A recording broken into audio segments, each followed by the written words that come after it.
युवावस्था में स्वयं को बाहरी कामादि आकर्षणों से कैसे बचाएं महाराज जी? बहुत कठिन है ये प्रश्न, क्योंकि ये आपका ही नहीं संपूर्ण शरीरधारी का प्रश्न है। जब नव किशोर अवस्था से पदार्पण जवानी की तरफ होता है तो काम की एक तूफान भरी आंधी आती है और सबको अंधा बना देती है। काम ऐसा अंधा कर देता है, जो नहीं करना चाहिए वो करवा लेता है।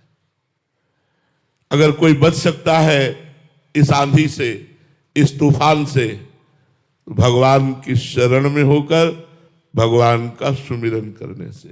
सीम की चाप सके को तासु, बड़ रखवार रमापति जासु। जिसके भगवान रक्षा करने वाले हैं तो काम आदि दोष उसे परास्त नहीं कर पाते।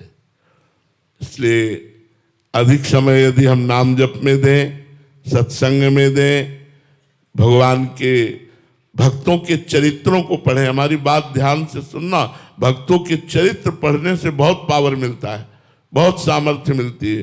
भक्तमाल जी खरीद लीजिए और भक्तों के चरित्र पढ़िए। हरि को निज यश ते अधिक, भक्तन यश पर प्यार। ताते यह माला रची, कर ध्रुव कंठ सिंगार। अजहु सोच विचार के, गए भक्तन पद ओट। हरि कृपाल सब पाछली, क्षमिहे तेरी खोट। और कुसंग का त्याग। आजकल सबसे बड़ा कुसंग है मोबाइल।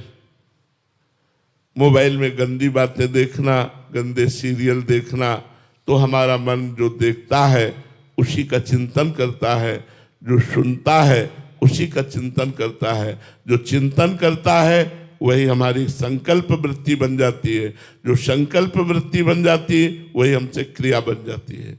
इसलिए आजकल नई पीढ़ी को अधिकतर मोबाइल के द्वारा बड़ी हानि हो रही है।